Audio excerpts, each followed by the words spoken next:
Good morning, everyone. My name is Mitchell Running. I'm the Legislative Liaison for the La Follette School of Public Affairs, and I want to welcome you all to the 40th Wisconsin Family Impact Seminar, Rebuilding Wisconsin's Childcare Infrastructure.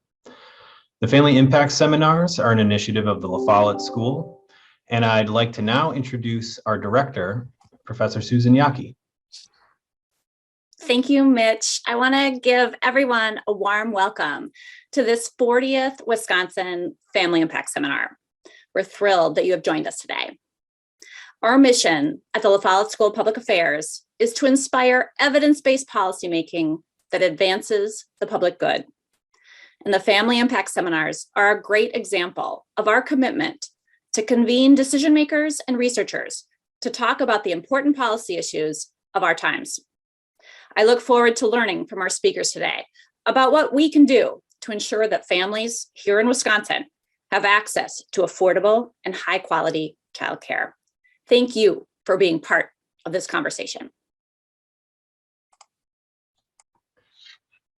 Thank you, Susan. And again, thank you all for joining us today. UW-Madison has been conducting family impact seminars at the state capitol since 1993. Our goal today is to bring you research that is useful and starts discussions around family policy. Our hope is that the materials that we present to you today can be a resource to you and your staff as you work on childcare policy issues moving forward.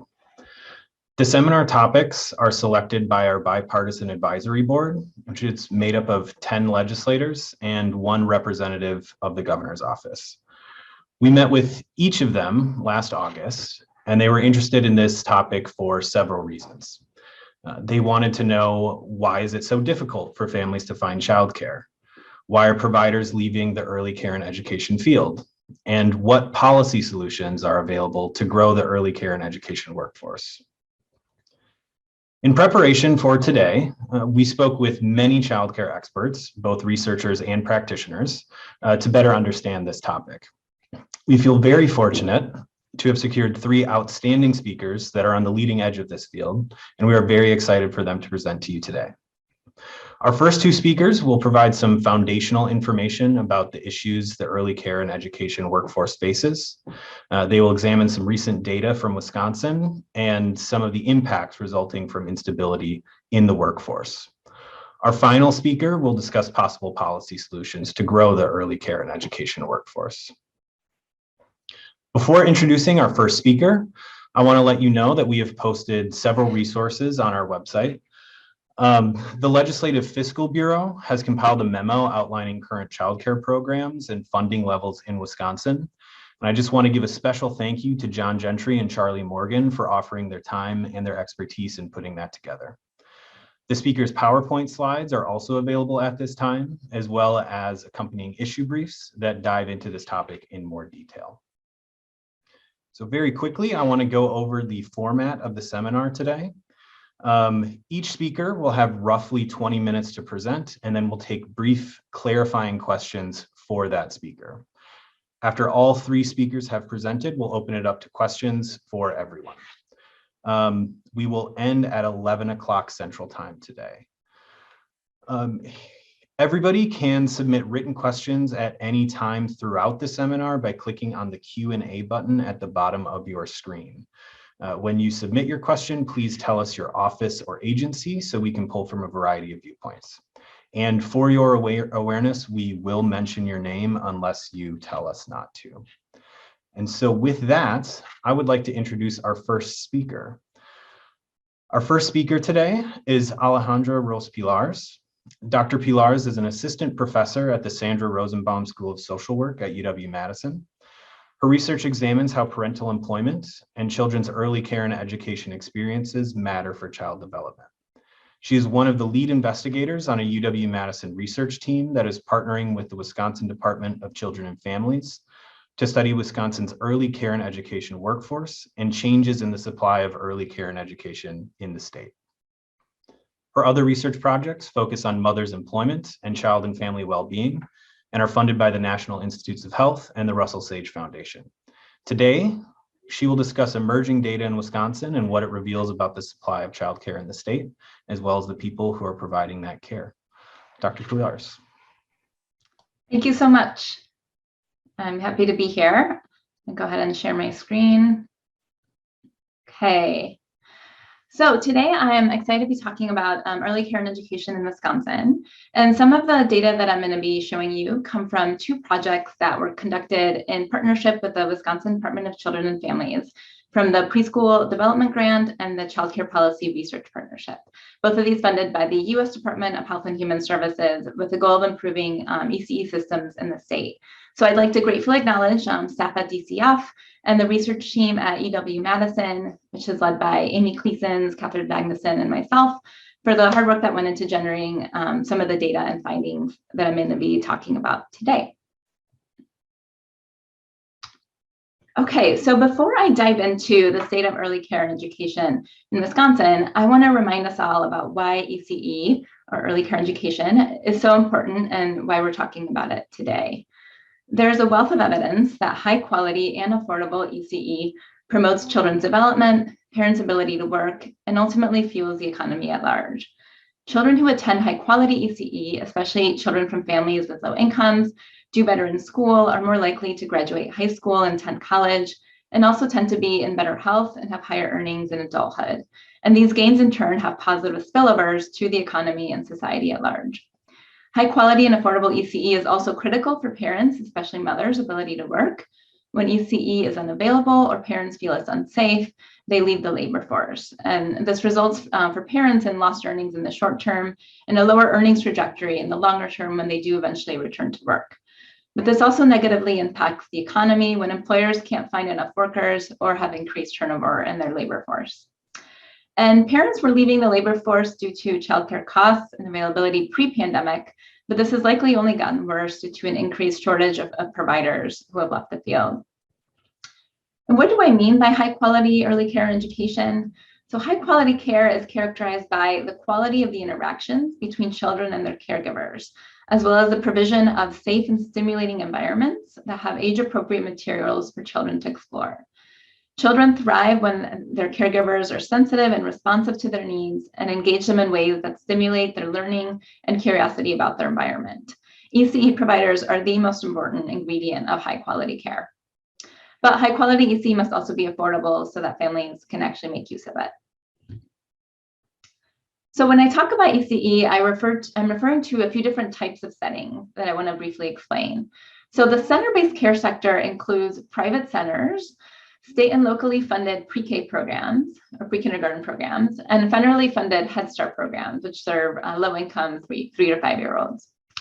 And then we have the home-based care sector, which breaks down into 3 different types of settings. So licensed family childcare providers have a license to care for a small group of children in their own home. Individual non-relative providers, like nannies, usually care for one or a few children in the child's home or in their own home. And then children's relatives often also provide regular care, often unpaid. And each of these settings can provide high quality care, but licensed settings and center-based settings tend to be on average higher quality than unlicensed or unregulated settings. By the time they enter school, the vast majority of children will have attended an ECE program. And at a given point in time, 50% of infants and toddlers and 63% of 3 to 5-year-olds participate in a regular ECE program. This is what children's participation in ECE looks like at the national level. We don't have Wisconsin-specific data on this, but what you can see here is that the type of ECE varies by child age. So only 25% of infants and toddlers, compared to nearly half of preschoolers, are in a center-based ECE program regularly. An additional 4% of infants and toddlers and 12% of preschoolers are in a combination of center-based ECE and care by an unpaid individual, vast majority of which are relatives. But with respect to home-based care, you can see that a majority of infants and toddlers are actually in a home-based setting compared to only 29% of preschoolers. And these differences in type of care by age are likely driven both by supply and demand factors. So some parents prefer a home-based setting when their children are very young, but also the supply of center-based care is much higher for preschoolers than infants and toddlers. Households with children under age 6 who use regular ECE spend about 20% of their income on this, but families with lower incomes spend a greater percentage of their income on ECE. So poor households spend a third of their income on ECE. Okay, so now I'm going to switch gears a bit to talk about what we know about access to ECE in Wisconsin. So what this map shows you is geographic access to ECE for families with children under age 5 as of February 2020. So this is before COVID, and when we know that some providers have closed since then. So ECE in this map includes all regulated childcare providers, including, as I just mentioned, licensed centers, licensed family childcare homes, and individuals who are regulated by the state to provide care to small groups of children. Each dot on the map represents one household with children under age 5. The blue and green dots represent adequate access to regulated childcare, meaning at most 2 to 3 children per regulated slot. Orange and red dots represent areas with what we call childcare deserts, meaning low access to ECE. This means that there are 3 or more children per childcare spot living in that area. So what you can see from the map is that children and families tend to be concentrated in more urban areas. You see many more dots around urban centers, like around Milwaukee and Dane County. But you can also see that supply and demand tends to be more balanced in these areas, meaning there's more blue and green dots. So we know that on average, there are about 1.7 children per spot in urban areas compared to 3.4 children per spot in rural areas, especially in areas outside of rural town and village centers. And again, I want to remind us this is before the COVID-19 pandemic, which we know has led to some provider closures and likely a decline in supply. And then the other thing to know is that this only tells us about geographic proximity to ECE, but doesn't tell us whether the ECE is affordable or high quality. So I just showed you what access to ECE looked like right before the pandemic. And now I'm going to talk a little bit about how the supply of ECE has changed over the past 15 years, between 2005 to 2019. And this can help us understand if access might be getting better or worse over time. And here we're focusing on licensed ECE supply, which includes licensed childcare centers and licensed family childcare providers. So this gray line shows you that the overall in the state, the supply of licensed ECE has remained fairly stable. This shows the number of licensed slots. You can see that it's fairly close to what it was in 2005. So decline of only 1.6% of slots. But this really differs in the center-based capacity has actually increased, this orange line, by about 10%, whereas this blue line, the licensed family childcare capacity, has actually declined by 51%.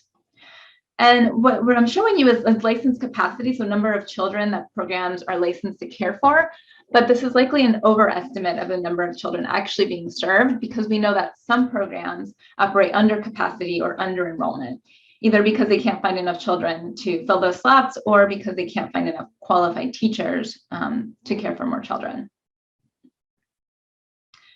And so what I'm showing you as this figure is this, again, the changes in licensed ECE supply over time, but I'm showing the percent change in licensed capacity. So this is for the state of Wisconsin, the change in all licensed capacity. The orange bars are the change in licensed center-based capacity, which you see increased. And then the gray bars are the change in licensed family childcare capacity. So what I want to point out here is that we see different patterns by region and by rurality. So in the northeastern, northern, and southeastern regions, we actually see the decline in capacity similar to overall in the state. But in the western and southern regions, we actually see an increase both in total capacity and an increase in center-based capacity. By comparison, in the rural counties in the state, we see an overall decline, 20% decline in total licensed capacity, driven both by declines in the center-based sector and in family childcare providers. You can see by these pretty large gray bars that the decline in licensed family childcare is occurring in all regions and all counties in Wisconsin. So to try to better understand these trends, we looked at the number of providers that opened and closed in a given year. So this figure shows you the number of licensed family childcare providers that opened in a given year, that's the blue bars, and that closed in a given year, and those are the orange bars. So what you can see is that before 2009, the number of family childcare providers that opened and closed was fairly even.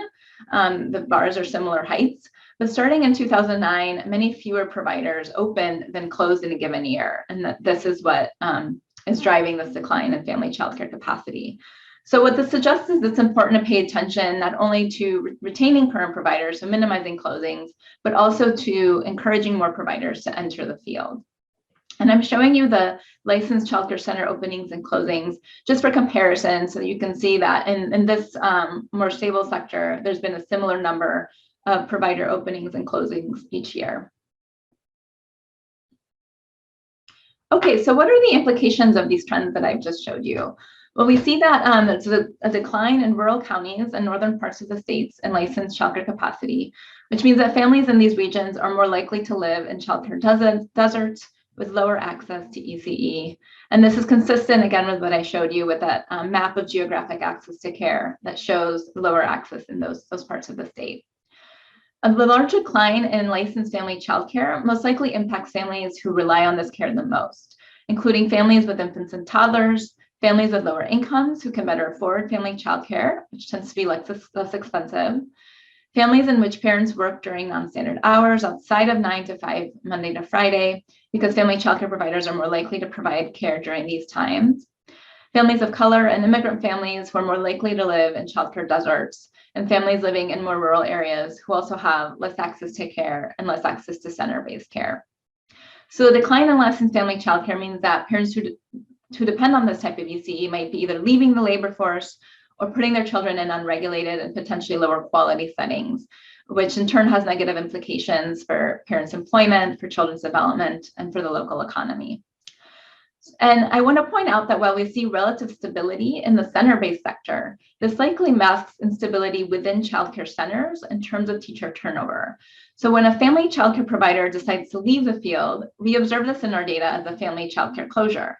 But when a center-based ECE teacher leaves the field, the center experiences turnover, which also negatively impacts children and families, but that is not something we can actually observe in these data that I just showed you. However, we know turnover is likely substantial, and Anna Markowitz will talk much more about this next. Okay, so what might actually explain some of these trends that I just showed you? Well, we don't know exactly why family childcare has declined in Wisconsin, but one of our ongoing research projects aims to address this question. So we hope to have more to share on this soon. But we do have some hints from prior research as to what factors may be playing a role. So as you likely know, Wisconsin has an aging population, and a decline in the number of kids needing care could be contributing to a decline in family childcare. But the decline is large enough and across all parts of Wisconsin that we think this is unlikely to be the sole or the main explanation. We also know from a study of family childcare providers who left the field, which was conducted in multiple states, that providers describe multiple factors that contribute to their exit, including costly and burdensome requirements from licensing and childcare subsidy systems, low subsidy payment rates, and unstable enrollment of children, which make their business unsustainable over time, as well as having limited benefits and experiencing difficult working conditions. And we know that during the period of our study, Wisconsin, like other states, has increased regulations for providers in an effort to improve the safety and quality of ECE, and also significantly expanded the 4-year-old kindergarten program. And although these changes are ultimately good for children and families, they increase costs for providers at a time when the value of subsidy reimbursement rates were declining and when providers' wages were and have stayed very low, especially compared to other employment sectors. So it's likely there's a combination of these factors at play, and we'll have, as I said, more to share on this question soon. But what we do know right now is about the current state of the ECE workforce and the challenges that they're currently experiencing. So that's what I want to talk about next.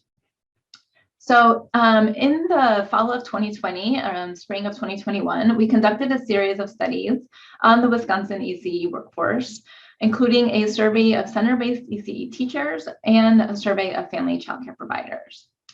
So what I'm showing you here is who works in ECE. So what you can see is that vast majority, nearly all of the workforce is female, 98% of ECE teachers and 100% of family providers in our survey. The racial and ethnic composition of ECE teachers mirrors that of the state of Wisconsin, but family childcare providers are disproportionately likely to be women of color. We also see that they are both EC teachers and family providers are highly educated and experienced. So 83% have some college education, and between 42 to 48% have an associate's or bachelor's degree or higher. EC teachers have on average 7 years of experience in the field, whereas family childcare providers have double that, about 15 years of experience. Also consistent with them being older, their median age is 51 years compared to 34 years for ECE teachers. Despite these qualifications, however, the EC workforce is low paid. So you can see over here, I'm showing you median wages for licensed family childcare providers, for center-based ECE teachers, compared to Wisconsin workers with a high school degree. So what you can see is that given the hours worked and the income that they report, licensed family childcare providers earn on average $7.46 an hour, which is just above the $7.25 minimum wage in Wisconsin. ECE teachers are nearly $13 an hour, but are still much lower paid compared to Wisconsin workers with a high school degree. And remember that I just told you that 83% of ECE workforce has more than a high school degree. The workforce also has limited access to benefits. So only 1 in 5 ECE teachers receives health insurance through their employer, and 1 in 4 family providers say that they're able to purchase their own health insurance. You might think this is okay because they're getting insurance through other sources, and some do report getting from their parents, spouses, from health insurance marketplace or Badger Care. But 12% of ECE teachers report having no health insurance, and 8% of family providers have no health insurance. These working conditions contribute, at least in part, to ECE workers' dissatisfaction with the ECE field and job. So when asked when they plan to leave the field, 18% of family childcare providers and 28% of ECE teachers say that they plan to leave within the next 2 years. And an additional 20% in both groups plan to leave within 5 years. So that means that nearly 50% of ECE teachers plan to leave within 5 years. Family childcare providers are more likely than teachers to say that they plan to leave the field due to retirement. Across both groups, the most common reason for wanting to leave the field, other than retirement, was to find a job with better compensation or with more opportunity for advancement. And maybe not surprisingly, then 28% of ECE teachers report having looked for a new job within the past 6 months. And 22% of ECE teachers have been in their current job for less than 1 year, suggesting potential substantial turnover within the field. Okay, so I want to address, to sort of wrap up, this question of why are ECE workers' wages so low, as I just showed you, when care is unaffordable for many families. So the main reason is ECE is a labor-intensive service. So ECE workers, as I mentioned, are the most important ingredient of high-quality care. So a vast majority of expenses for childcare centers and family providers go towards salaries, but programs have lots of other expenses too, and they operate on razor-thin margins. To illustrate this, I'd like to show you a hypothetical infant-toddler classroom in Wisconsin. So per licensing rules, this classroom could have up to 8 children and a 1-to-4 child-to-teacher ratio, meaning they would have 2 teachers in the classroom at all times. In this scenario, the classroom is open for 10 hours per day, so that means they would need to pay 2.5 teachers per day. At $12.99 an hour, the median wage for ECE teachers in Wisconsin, this would equate to wages, the center paying $67,500 in wages per year for teacher salaries. This breaks down to $8,500 per child or $700 per month per child. But centers have other expenses too, including administration, rent, maintenance of the building and outdoor air spaces, materials for children, food, and benefits for their staff. If we assume that programs are spending 70% of their budget on teacher salaries, which is somewhat generous, this means they would have an additional about $29,000 to spread out over all these additional costs, which would break out to $300 per child per month. This means that the annual cost to operate this classroom would be about $96,500, which equates to $1,000 per month per child. And this is pretty similar to what we know about what families pay on average for infant care, which is about a little more than $10,000 per year at the national average. In Wisconsin, prices for infant care range from about $9,000 to $14,000. This is about middle of the range costs of infant care. So as you can see, EC is expensive because caring for children is labor intensive. And this means that when programs want to pay their teachers more, they have little room to cut for other expenses and have to end up passing this on to families. Okay, so to wrap up, a few key takeaways from what I talked about today. So we saw that geographic proximity to ECE varies widely across communities in Wisconsin, but access tends to be better in more urban areas. The licensed ECE supply has been fairly stable over time, but the number of licensed family childcare providers has greatly declined. We know that the EC workforce is experienced, educated, and committed to the profession, but they experience low compensation and challenging work conditions. Turnover within the field, ECE field, and within programs is likely substantial, and providers are dissatisfied with the conditions in the field. So overall, these conditions threaten EC providers' ability to provide high quality care, parents' ability to work due to a lack of high quality care, and ultimately children's development. But the good news is that we don't have to accept things as they are, and there are promising strategies for improving conditions in the ECE field. And our next speakers will be talking more about these solutions. Thank you very much.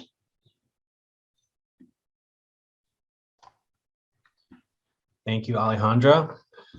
So for everybody, we have 3 minutes for clarifying questions for Dr. Pilarz. For those of you who joined late, please submit your questions at any time throughout the seminar using the Q&A button at the bottom of your screen. So I do just want to mention that we will have more time for Q&A at the end as well after all of our speakers have presented. And Alejandra, we did have one question for you that came in from Representative Brostoff. What state is excelling in this area, or states? And could you describe maybe some of the best practices that are out there at this point? Yeah, I think that's probably a better question for after JoAnn talks, just because I think she'll lay out some of the strategies that are working, and maybe we'll take a bit of a longer discussion to answer.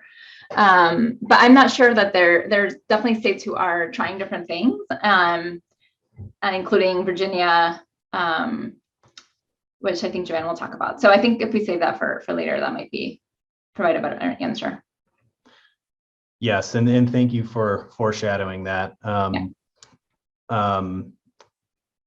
As Dr. Pilarz mentioned, JoAnn Hsueh, our third speaker, will be diving into policy solutions in a lot more detail. We have another question from Senator Bewley. Are you observing more men entering the field of childcare, as is seen in nursing? Not that I know of. As I said, we conducted this survey of EC teachers and family providers pretty recently, so I guess about a year ago. And the workforce is really nearly all female. I don't think that has changed in the last year. We know that providers have been having a harder time during the pandemic recruiting highly qualified staff, and so I don't think that we're observing more men or women really entering the field than in the past. Thank you. And that is all the time we have for clarifying questions at this point. Again, we will be circling back for other questions later on. Before we hear from our next speaker, I just want to let you know that we will send an evaluation to you in the webinar chat at the end of the seminar. We hope you will complete this brief evaluation, as it helps us improve the seminars and develop materials that are more useful for you. We also want to take a moment to mention the members of our Legislative Advisory Board. In the Assembly, we have Representatives Jill Billings, Gordon Hintz, Dave Murphy, and Patrick Snyder. And in the Senate, we have Senators Melissa Agard, Joan Ballweg, Janet Bewley, Alberta Darling, LaTanya Johnson, and Patrick Teston. Camille Crary is our advisor in the governor's office. These advisors are very generous with their time, and we really appreciate their help in selecting seminar topics that are both timely and relevant. So thank you all so much for your advice and support throughout this process. So with that, I would like to move on to our next speaker, Anna Markowitz. is an assistant professor of education and information studies at the University of California, Los Angeles. Her work lies at the intersection of developmental science and policy for children and families. Her research focuses on policies to support development during early childhood. For the past 5 years, Dr. Markowitz has been involved in a research policy partnership with the Early Childhood Office in the Louisiana Department of Education. As part of this work, she has helped inform their early care and education policy and support their COVID-19 response. She holds a $1.6 million federal grant to support early care and education policy and practice in Louisiana. She was recently named an Emerging Educational Policy Scholar by the Fordham Institute and American Enterprise Institute, and she was also named an Early Career Fellow in Early Education and Development by the American Educational Research Association. Her presentation, as Dr. Pilarz pointed out, will dive into some of the research coming out of Louisiana and Virginia, and will focus on consequences of high turnover in the early care and education field. So thank you for joining us, Dr. Markowitz. Thanks so much, Mitch, and I will share my screen. Every Zoom call ever, can you see my screen? All right, so like Mitch said, I'm going to be talking about the correlates and consequences of teacher turnover in early care and education settings. Dr. Pilarz spoke a lot about the closure of family child care settings, but I'm going to be talking mostly about teachers who are working in formal classroom-based settings. I'm going to be talking about how even though these center-based sites may not be closing, they are also struggling with instability in ways that should have implications for Wisconsin's children and families and for the sector itself. In particular, I'll be talking about teacher turnover. The sort of high-level takeaways from the talk are that turnover is incredibly prevalent, and it has been for some time, that it has negative consequences, and that unfortunately COVID has likely exacerbated these issues. Just to be clear, because as Dr. Pilarz noted, the ECE sector is pretty diverse and there are lots of different places where children go for care. I'll largely be talking about childcare settings here. And childcare settings actually serve a very large number of children aged 0 to 5. So this figure here presents data from 2020 on ECE use in Wisconsin. And this just shows 3 and 4-year-olds, but it kind of gives you a sense. So as you can see, as sort of by design, Wisconsin's 4K program serves many, many 4-year-olds, but also by design, it serves very few 3-year-olds. And certainly no children younger than that. Dr. Pilarz showed us that nationally about 60% of 3 and 4-year-olds are in center-based care, as well as about 1/3 of infants and toddlers. While for children under 4, if you're in center-based care, nearly all of them will be in childcare centers. Of course, some are in Head Start settings, but that's a relatively small fraction.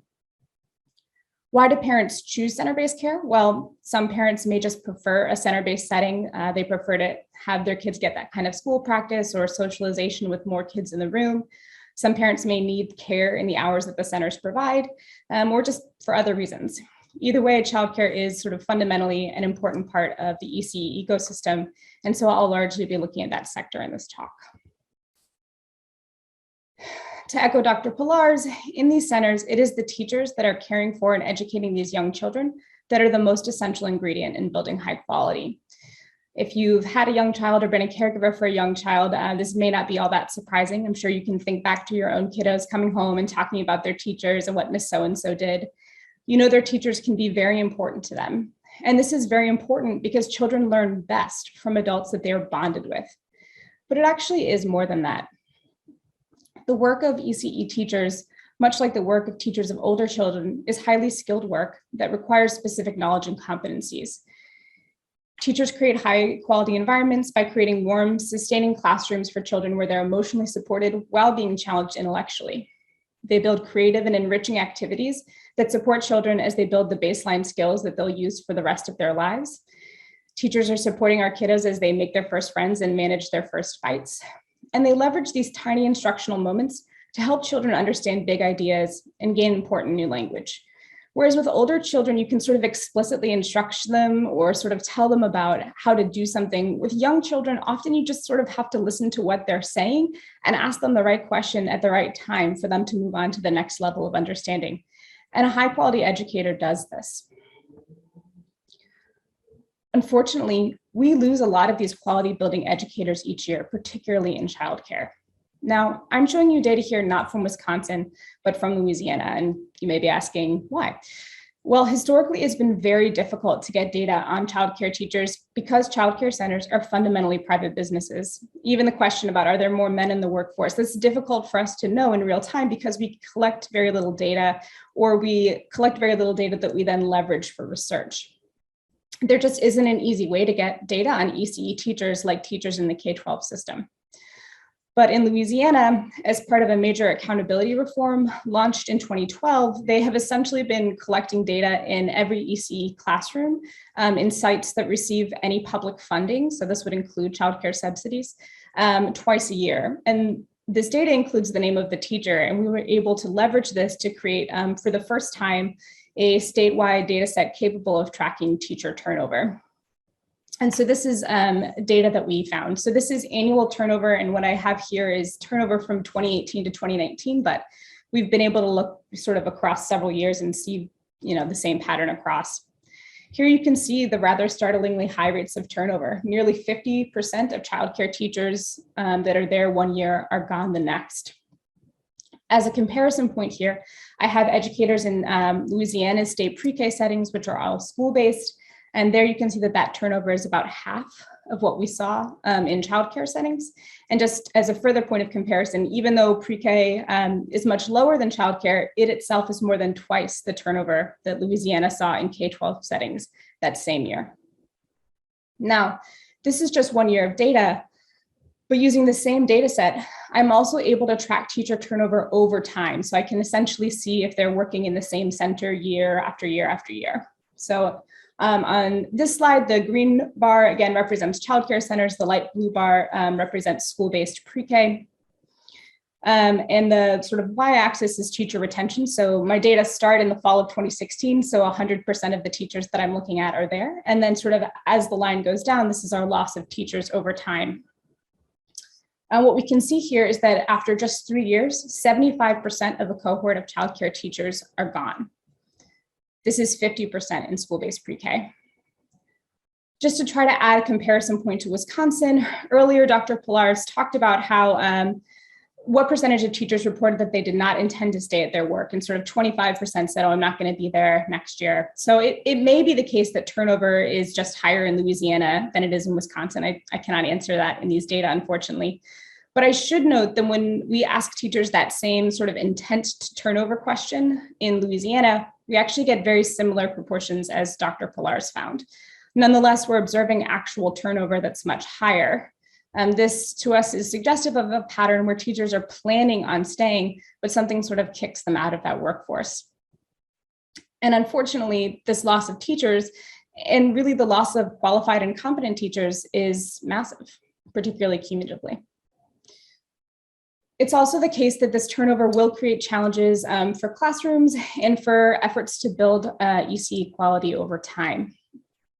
Turnover creates challenges for childcare centers as private businesses who need stability to operate. Leaders facing high rates of turnover spend much of their time on hiring and managing personnel and rebuilding center climate when it changes when teachers leave. Professional development opportunities that were spent on turning over teachers are lost. So if you spent time developing the skills and abilities of teachers who leave, that's essentially a wasted investment. It also makes it difficult to engage in center-based professional development that brings teachers to the next level because these directors are still focusing on that incoming cohort of teachers. The teachers who are left behind often have to pick up the duties of the leaving teachers, which can exacerbate their own stress and frustration in the work. And then some sites will close down, shut down classrooms mid-year if they don't have a teacher for it, or just serving fewer children than their licensed capacity. And this is sort of the churn that Dr. Pilarz alluded to in her talk. Even if we don't see these childcare centers closing, turnover may cause instability within a continuously operating center or prevent centers from operating at full capacity.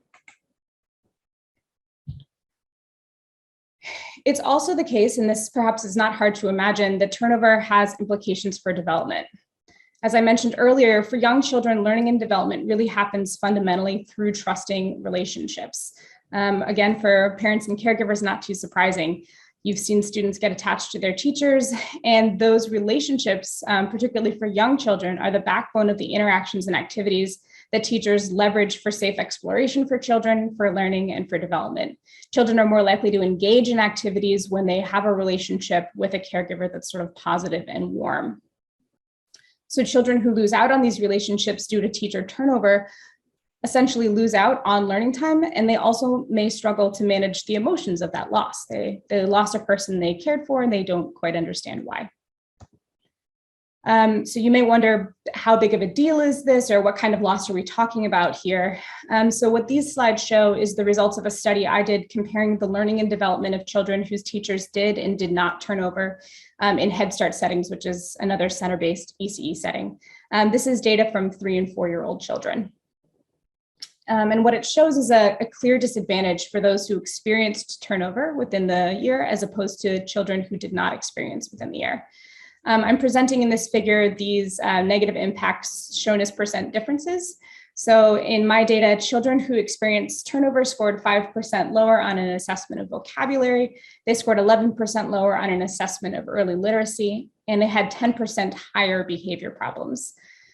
The size of these differences is not small. I mean, they may look small on this bar graph that I've made, but to sort of put it in context, these effect sizes are similar to what we see sort of as the academic benefit that you would see if you made class sizes smaller for kindergartners. So a major question is, why are these educators leaving? And unfortunately, evidence on the causes of teacher turnover using rigorous methods is limited, and limited often to small studies in specific locations. And this is limited for the same reason that I'm presenting data from Louisiana today. In most cases, we do not have a data infrastructure that allows us to see teachers over time moving childcare sites or moving from childcare to Head Start. And we certainly don't have exit surveys or other data infrastructure like we see in the K-12 system. That said, we have other evidence that can inform this question. And in particular, substantial evidence showing that ECE teachers face low levels of compensation and sort of corresponding high levels of stress. And these are factors that are linked to burnout and turnover in other job sectors. In national data, the average salary of a childcare teacher is under $27,000 a year. And this is aligned with what Dr. Pilarz presented about childcare providers in Wisconsin.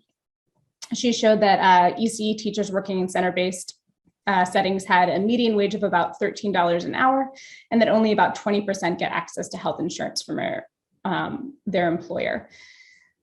Now, I just want to note that this also may be a little bit high. So in our data, that median wage is about $10 an hour. Certainly folks in Wisconsin may earn more than those in Louisiana, but Dr. Pilarz's data includes all center-based settings. So that would include Head Start and folks who are providing 4K in a community-based setting, whereas mine is just the childcare sector specifically. So the wages tend to be a little bit lower in childcare. This compensation, combined with the challenges and sort of the physical and emotional toil of working with young children each day, does have impacts on the well-being of early educators, which will likely impact their decisions to stay. And I do have data suggesting that the challenges to early educator well-being is substantial. In fact, many children in ECE settings have depressed teachers. Again, I'm showing data from Louisiana, but this time this is data from surveys in several communities across the state. One thing we like to tout about our surveys is that our response rates here are about 80%, which means we are actually getting really nice coverage of the many different folks who are engaging in this work to serve children and families. The bars here show rate of depression using a sort of nationally validated measure. And I have data from 2018, 2019, and 2020, which I'm showing you so you can kind of see the pre-COVID baseline, but then also the spike in depression that corresponded to the arrival of the pandemic. The first thing you should be able to see in this figure is that depression is high. As a comparison point, the horizontal line on the graph is the national rate of depression for women in 2018, which was about 10%. So the average sort of pre-COVID rate was more than twice that in both childcare and in school-based pre-K actually. And then of course, we do see that teachers showed a jump in depression with the arrival of COVID, and our increases were roughly of 30 to 40%. So certainly not trivial. I want to note that my data from Louisiana are not unusual and that other studies have found rates of depression among early educators that are sort of similar. Part of the reason for this depression may be because teachers are struggling with economic anxiety. So, Dr. Pilarz showed that our childcare teachers are making less than the average worker in Wisconsin with a high school diploma, and that's going to have certain implications for the value of their dollars. So I'm presenting here data on teachers' food insecurity. Food insecurity is essentially not knowing that you'll be able to access enough food for yourself or your family. Again, the horizontal line here is the national prevalence of food insecurity in 2019, which was about 11%. And I just want to highlight again that these data are from teachers working full-time jobs caring for young children. Prior to the pandemic and during the pandemic, more than 50% of childcare teachers were food insecure. This number was more like a third in school-based settings. Now, this data focuses on food insecurity, but I want to assure you that I'm not cherry picking. In the same survey, 40% of our teachers reported that they struggled to pay their medical bills. Another 60% reported that they struggled with paying off their debt, including debt for education. In fact, about a third of childcare teachers and a fifth of school-based teachers said, look, it's just difficult for me to live on my income in general. One additional note is that this sort of stress and depression is going to have implications for young children, whether teachers leave the classroom or stay in the classroom. That is, there's a lot of evidence that suggests stress and depression affect teachers who are still working in the rooms. We see that stress and depression are associated with lower quality teacher-child interactions, with teacher-child relationships that are characterized with less warmth, and ultimately with increased behavior problems for children. And this is sort of consistent with a body of work on maternal depression as well. The last point that I want to make is that the COVID-19 pandemic did likely exacerbate these issues. There have been many news reports and anecdotes around childcare centers closing due to an inability to staff, anecdotes around parents leaving the workforce that Dr. Pilarz alluded to, in particular because of an inability to find and afford childcare. In the summer of 2021, we collected a statewide survey of providers in Louisiana, and we found that 35% of childcare sites reported that they had at least 25% staff vacancies, and 95%, so nearly all of them, reported that it was challenging to find and hire replacement teachers, and about half reported that they were currently turning away children and families because they were not staffed. I think the voices of the leaders are really helpful here in making some of these points. So one leader said, teacher turnover has created many challenges for us. Losing teachers and finding quality candidates that actually want to work has been our biggest challenge. This hurts our current employees, hurts our enrollment, and can also really negatively affect the children who need stability and routine. A second leader said, I need to be able to pay my teachers a livable wage. It's not fair for them to work so hard but be compensated so little. Many of them are becoming tired of the small checks and are talking about finding other work. Their jobs are important. We are the reason parents are able to go to work or school. I do think this last point is an important one. National data have shown a large loss of women from the workforce over the course of the pandemic. I think in some recent data from September, women had left the workforce at 5 times the rate of men. And recent data from consulting groups have suggested that this problem and the loss of parents in general from the workforce will persist as folks figure out what to do. So in sum, ECE teachers are essential for both the stability of the childcare system and for the learning and development of very young children. Unfortunately, much of this workforce leaves their positions each year, and that has implications for centers, children, and families. The high stress and low wage nature of the work, likely contributes to this turnover, and it certainly is linked to children's experiences at ECE sites. Unfortunately, COVID has exacerbated these ongoing challenges, and returning to baseline is not likely to be a tenable solution. But fortunately, in our next presentation, Dr. Hsueh is going to talk about what we know about solutions to the problem and the promising strategies that other states are putting forward. Thank you.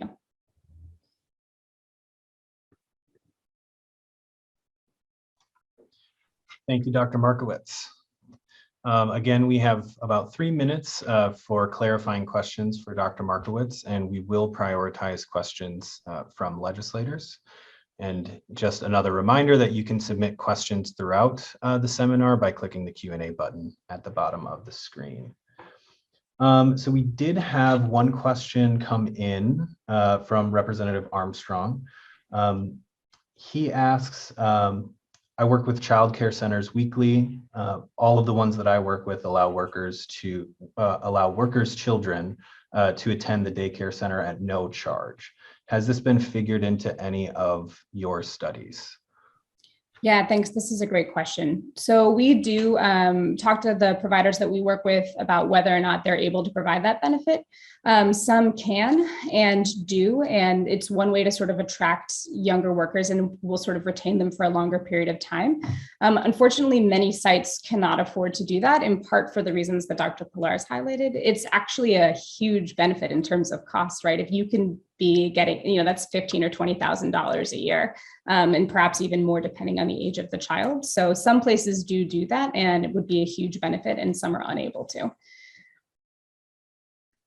I can jump in to add that we asked about this in the survey of the workforce that we did, and we found that about 80% of centers say they offer free or reduced cost care as a benefit to employees.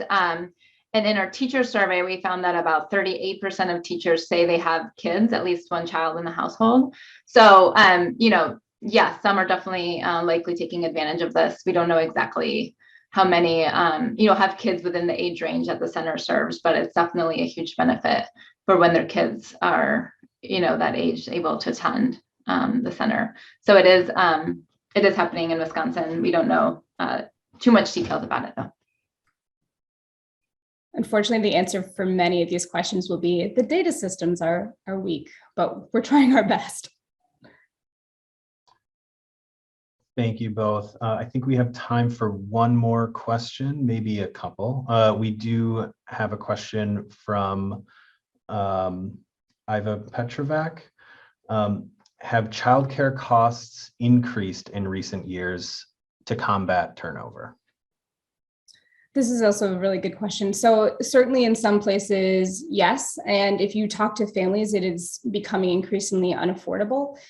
What's really interesting to me is when you work closely with providers, a lot of them talk about how they feel it's their duty to serve in and work for these communities. And so there's a tension between increasing costs and sort of pricing out children and families and being able to pay their providers more. So as Dr. Pilarz showed, most sites are walking on a tightrope, and so they'll increase their costs when they have to, but they know that there are some families that they'll no longer be able to serve. And many sites are sort of trying to make sure that whatever they charge in combination with the subsidy rate can be afforded for the families nearby. So there is, a response to the economy, but it's perhaps not as tight as one might think. I don't know if either of the other presenters have something to add to that.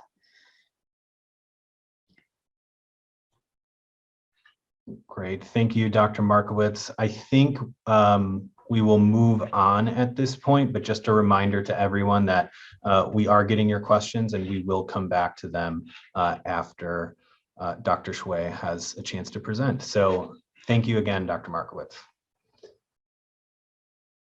So our first two speakers have outlined how declines in family child care capacity and high turnover among teachers are impacting families. Our final speaker, JoAnn Hsueh, will take a look at possible policy solutions to address these issues. Dr. Hsueh is the director of MDRC's Family Wellbeing and Children's Development Policy area. She's the principal investigator and project director of two large-scale studies examining different teacher practices on child outcomes across various early care and education settings. She's also a principal investigator on the BASE project that's building, advancing, and sustaining the early care and education workforce. This project is funded by the Federal Department of Health and Human Services and aims to identify strategies that can effectively enhance retention, reduce turnover, and build a pipeline for the early care and education workforce. Today, she will discuss evidence-based approaches to recruiting, supporting, and retaining a qualified early care and education workforce. Thank you, Dr. Hsueh, for being here. Thank you, Mitch. I'm going to share my screen. So thank you, Mitch. My name is JoAnn Hsueh. I'm from MDRC. And for those of you who don't know MDRC, it is a nonprofit, nonpartisan education and social policy research organization. So at MDRC, I oversee a portfolio of work focused in early learning, early care, and education. But more broadly, our work has been dedicated towards finding what works to improve the lives of adults, families, and children who experience poverty. So in our work, we've tested a broad array of strategies, program initiatives that aim to build rigorous evidence about what works for whom and under what circumstances. So we study large-scale systems, but also different types of strategies that aim to support the well-being of those who experience poverty. So today, I will be presenting some evidence from research that cuts across the nexus of early care and education and workforce development strategies. So most of the research that I'll be presenting today draws from randomized controlled trials where a new program or initiative is being tested. And then the evidence is then used to say whether or not toggling those levers can generate positive impacts in the directions that we're hoping for. So randomized controlled trials are considered the gold standard of evaluation research. They're very much the same methods that are used in clinical trials to evaluate medical innovations or treatments.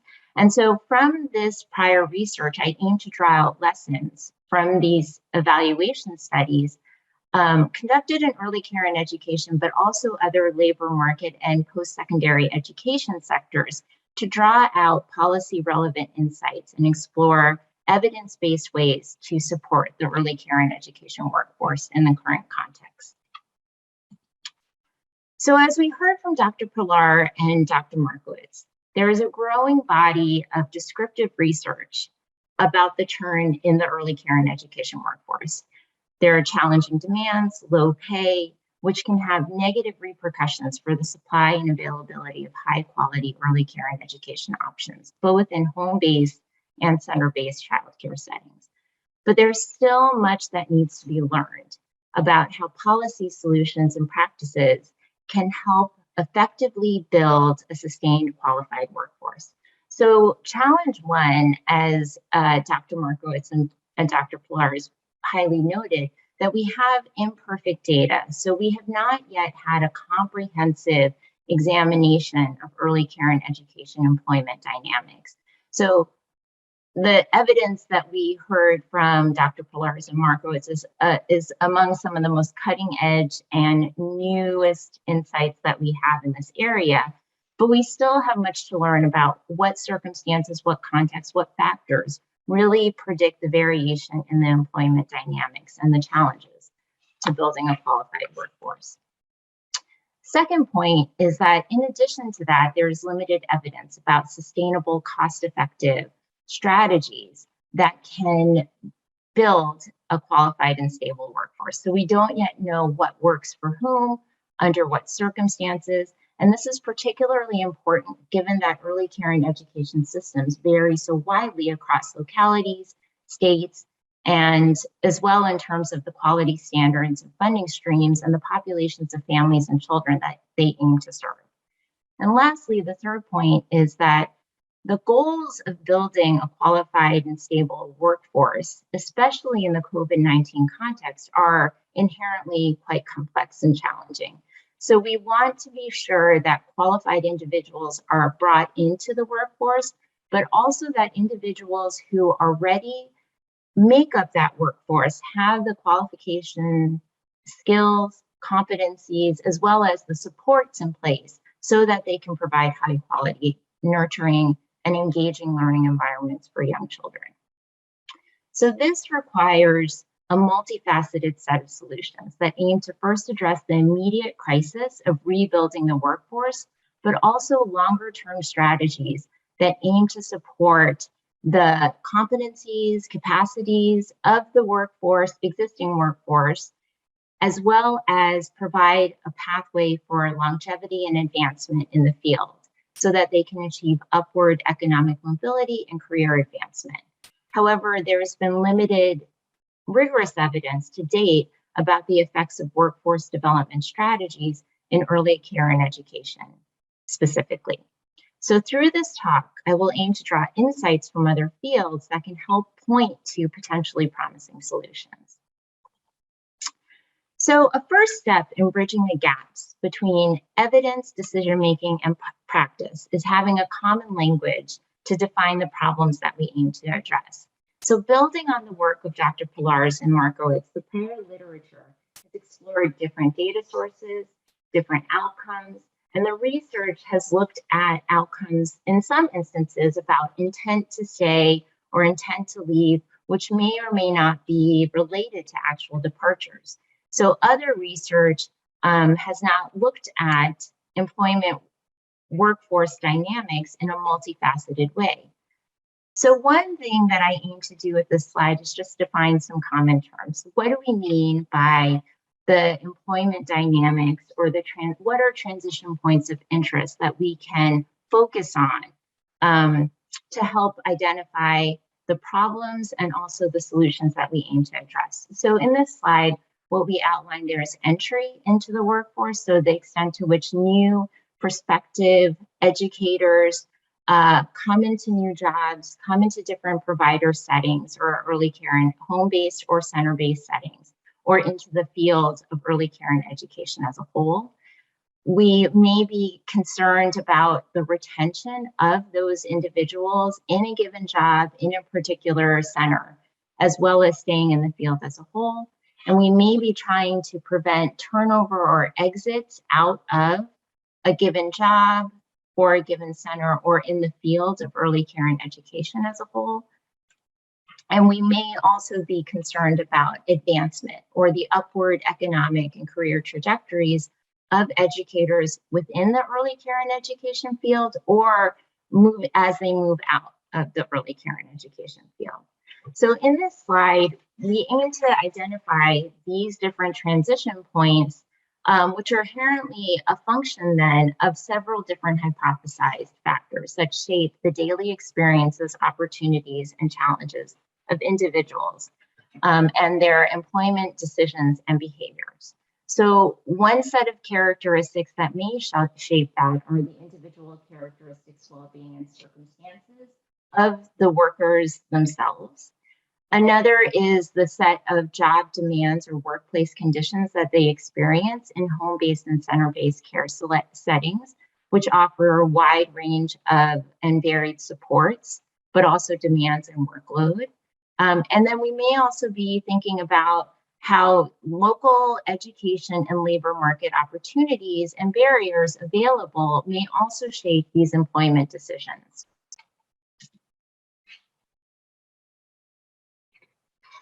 So across the United States, there are numerous efforts underway that aim to build, support, and advance the early care and education workforce.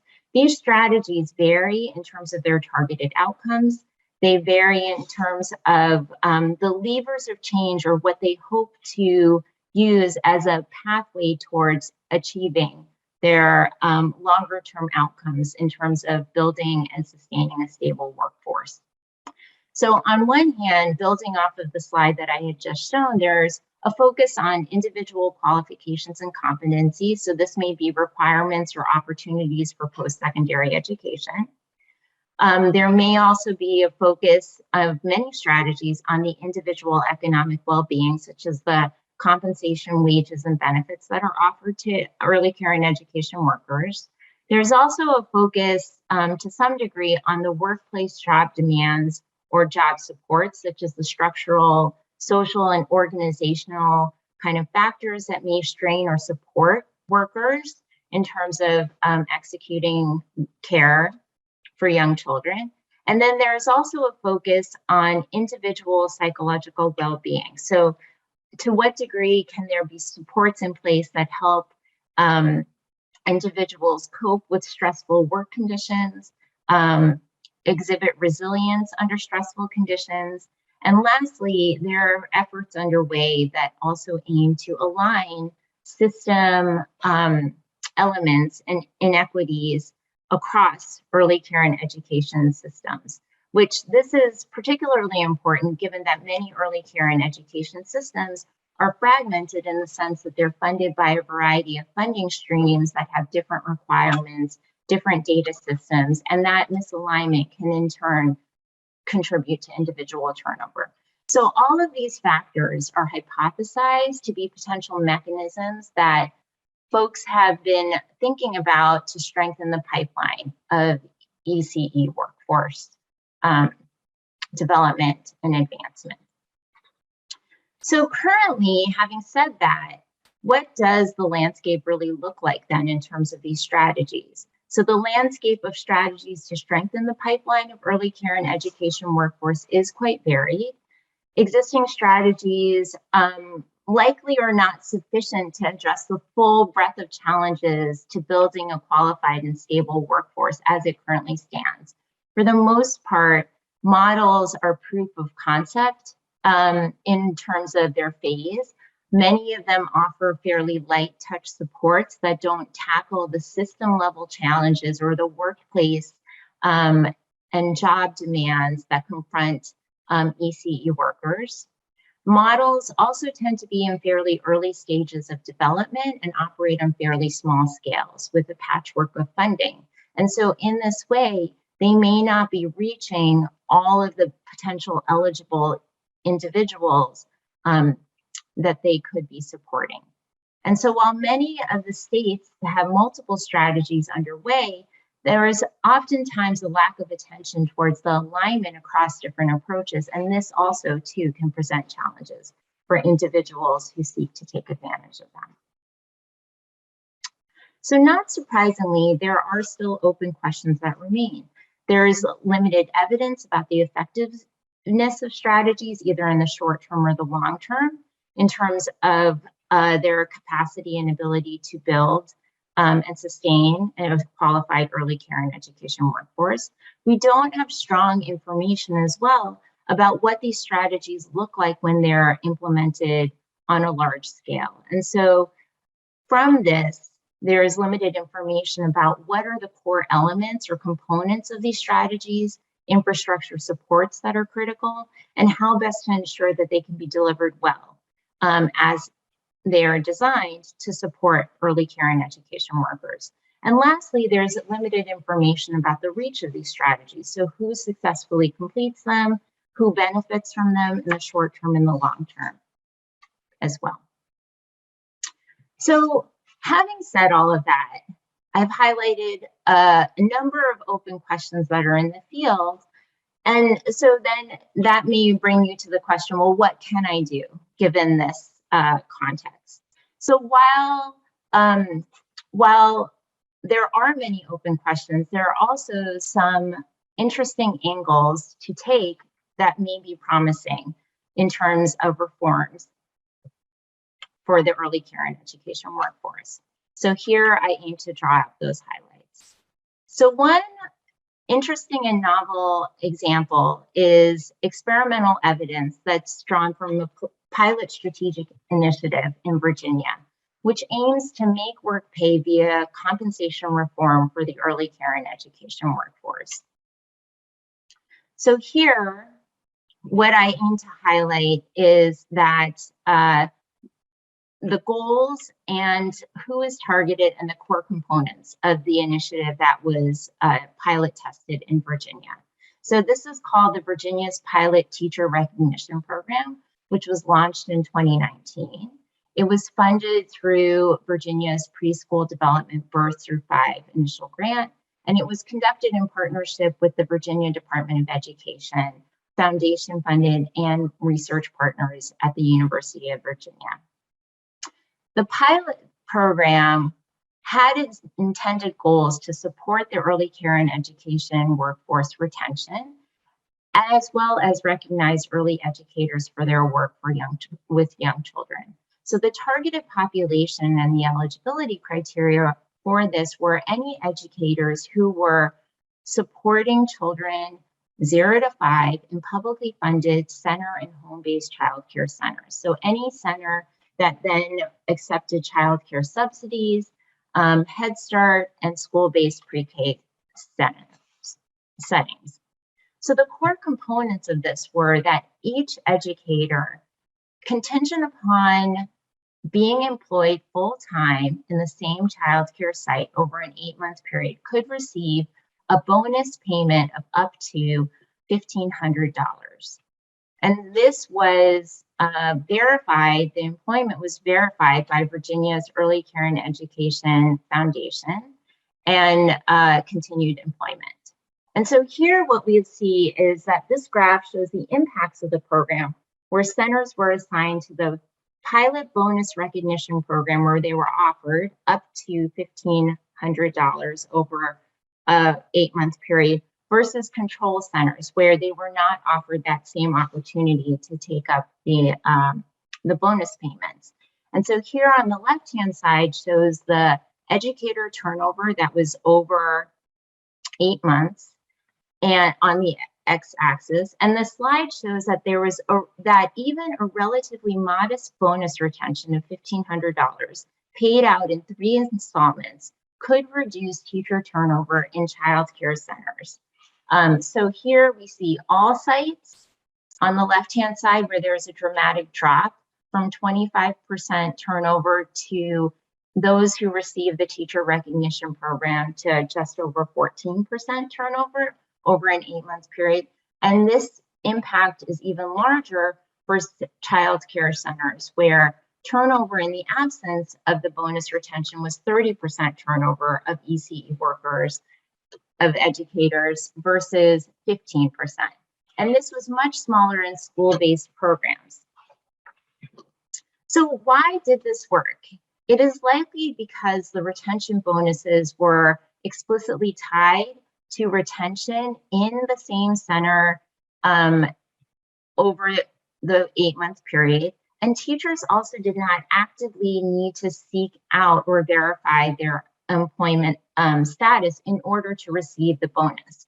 So based on this, Virginia is moving towards trying new steps to address compensation reform. More recent initiatives then are aimed at expanding the retention bonus to more teachers and offering a higher level, so $2,000 instead of $1,500. And the current legislative session is pushing for a multi-year state investment to expand this even further. And researchers will be testing this as well. So the study from Virginia shows some very promising impacts in the short term about increasing the compensation through a retention bonus to retain the early care and education workforce that is currently in place.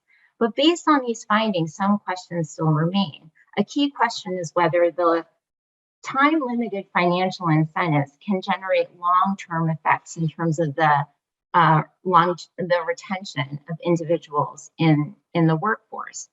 So what do we know from that? From that one study, which only looked at short-term outcomes, we can look to other make work pay strategies in other sectors that target low-wage workers and that point to the long-term impacts of strategic initiatives.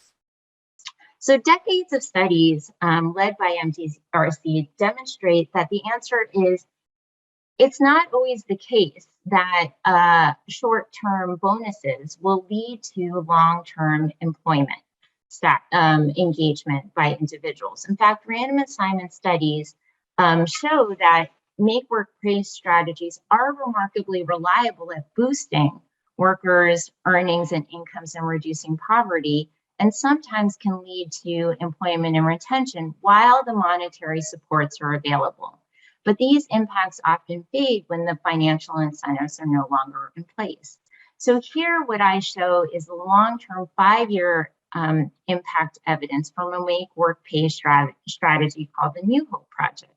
And in this example, a combination of financial incentives in the form of earning supplements were offered to participants to raise their incomes above the federal poverty threshold when they were working for and were offered for 3 consecutive years in a combination of other services. So in this slide, what you can see here on the left-hand side is the magnitude of the impacts. And so while the earning supplement was in place in the first 3 years, we see that the annual earnings related to income obviously also increased. But when that earning supplement was removed, these earnings then dissipated and were no longer statistically significant. So this points to the potential longer-term implications of a time-limited financial incentive on retaining and advancing the ECE workforce. So that is, when you take the financial incentives away, the effects of employment and economic outcomes may fade, making such strategies in and of themselves not particularly attractive as long-term strategies for advancing and retaining the workforce. So the question then is, how can policy reform generate both short-term rebuilding aims and generate viable pathways to long-term employment retention and economic mobility for ECE workers to create a stable and qualified ECE workforce as a whole? So many states have turned towards enhancing the qualifications and competencies as opportunities and means for advancing the ECE workforce. However, there is not strong evidence yet to date about the strategies underway.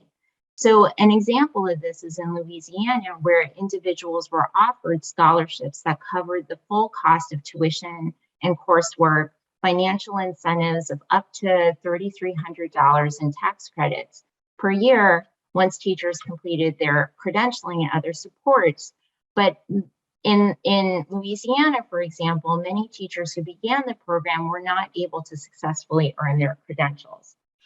So how then can we build an effective post-secondary education reform strategy that aims to support the workforce in advancing their employment and economic upward mobility outcomes through advancing post-secondary education? So some of the challenges for doing so through education and attainment and the interest in post-secondary education also stems from what we know about how challenging it can be for some individuals to successfully pursue and complete post-secondary education. So in some other evidence and literature, we know that many of the challenges of the early care and education workforce may mirror many of the characteristics of many first-time college students, so many of whom experience poverty, are women of color, and have not previously been engaged in post-secondary education. So there's commonalities there. And so what we know from the existing literature is that only about 30% of first-time full-time college students graduate within 3 years. Moreover, many of the low-income students who are students of color or first-time generation college students are less likely than to successfully complete their post-secondary education. And this may be because low-income students often face financial barriers, low levels or inadequate support, and lower academic preparedness that make it challenging to quickly earn credentials. So if we want to think then about how can we advance the qualifications and competencies of the early care and education workforce as a means of advancing their long-term career trajectories, then we can think about where might there be evidence that is effective in promoting this as a promising pathway. So there is some effective insights from both post-secondary education reforms that suggest that comprehensive and sustained supports may be one way to dramatically improve post-secondary education success. So in many of these reforms, there are some key critical elements. So we know that short-term interventions or short-term strategies tend to have modest or short-term effects, but we also know that combining and integrating multiple evidence-based strategies can be highly effective at promoting post-secondary education success. So here we know that there is some evidence from programs such as the Accelerated Study of Associates program, which nearly doubled graduation rates over 3 years. So here I just highlight some of the core components of these multifaceted strategies, which included financial support, high-touch advisement, course enrollment, as well as other requirements that were contingent upon full-time enrollment as well as developmental coursework as needed, which were offered over a 3-year period. And so here what I show then is that offering this multifaceted range of intensive supports can ultimately yield fairly dramatic impacts on student success rates in terms of graduation. So here, replicated in multiple studies, I show on the x-axis, on the y-axis, excuse me, the percent of students that were successfully able to obtain a college degree after 3 years. And so in the control group, you can see it's fairly low, only about 22%. For example, in one study that was conducted in New York City, were able to successfully complete their college degree. Yet when individuals were offered this multi-range set of supports, they were able to complete college, earn their college degree at a much higher rate, so 40%. And there we see it's also replicated in Ohio. And while there's additional research underway to continue to understand how we can continue to support individuals in pursuing post-secondary education, this study provides some pretty dramatic evidence that the multi-range of supports can be effective. So what does this all mean in terms of a potential pathway forward in terms of supporting the early care and education workforce?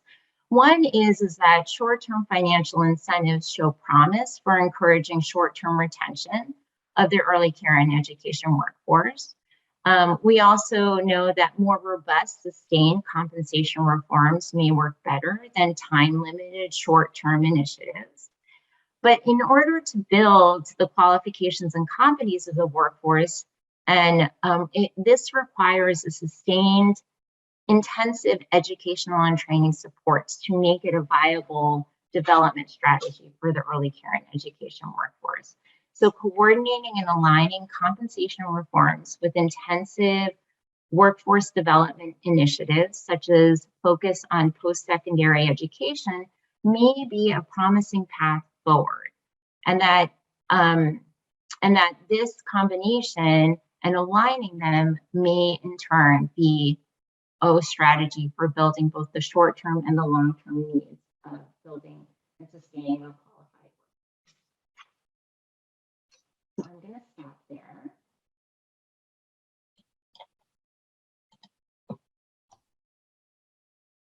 Thank you, Dr. Hsueh. I think we lost your audio there for a little bit at the end.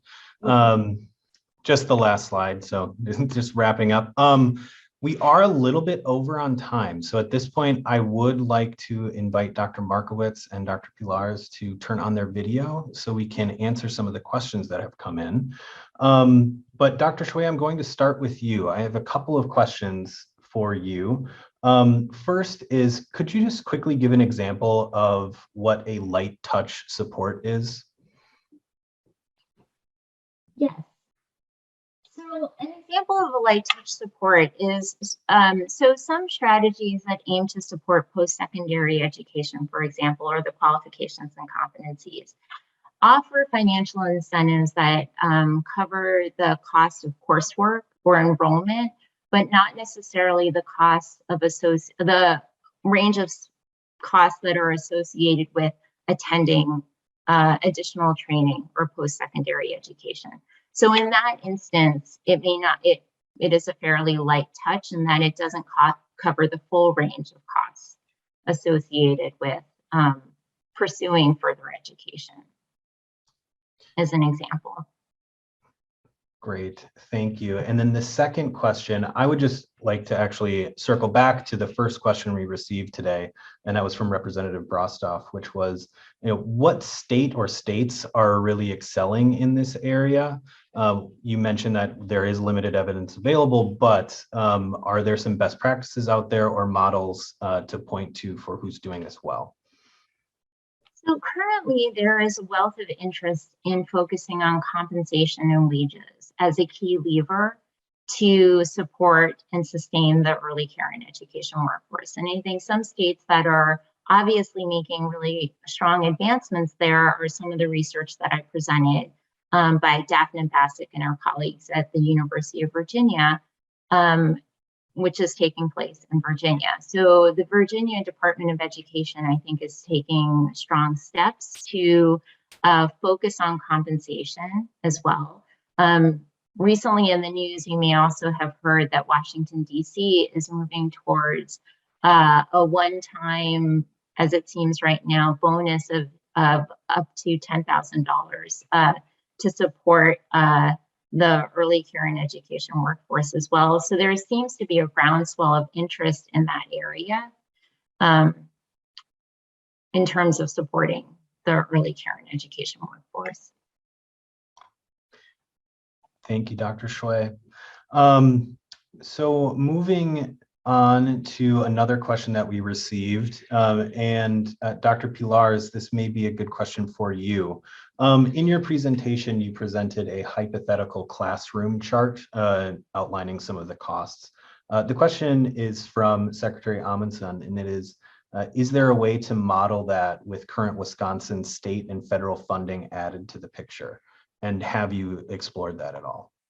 Yeah, and this was just, what I showed you was really just my own like calculation of like, here's a scenario based on teachers' current wages, on the average wages in the state.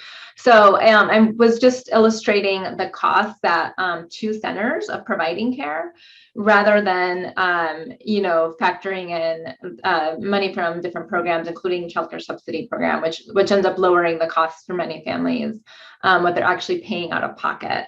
Right. So instead of $1,000 a month, they might be paying $300 or something. So the answer is no. It's not factoring in money that centers or families may be receiving from the state, federal government. It's really just an illustration of the costs of what it would cost to provide care. And the cost could be paid for through various sources. Great, thank you. Our next question, Dr. Markowitz, this may be a good one for you to jump in on, but Dr. Pilarz, you may have something to add here as well.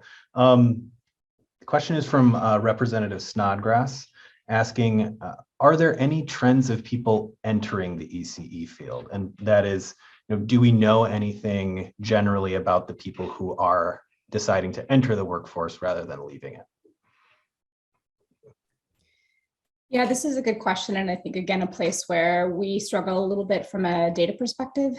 It's not easy to see the movement of folks in and out of the workforce. And even when we do see people, we often don't see some of these characteristics. Licensing data could be a place to look for some of this, but a lot of places don't release that data for research. And so it's not commonly used. I mean, there was recently a large national survey of early care and education that the sort of first data files are coming out from. So in 2019, there was a large nationally representative survey. So we'll probably get more information from that. I can sort of tell you the snapshot picture is that there is sort of this bifurcated distribution of the age of early educators. So often they're sort of young, and then they're also older women.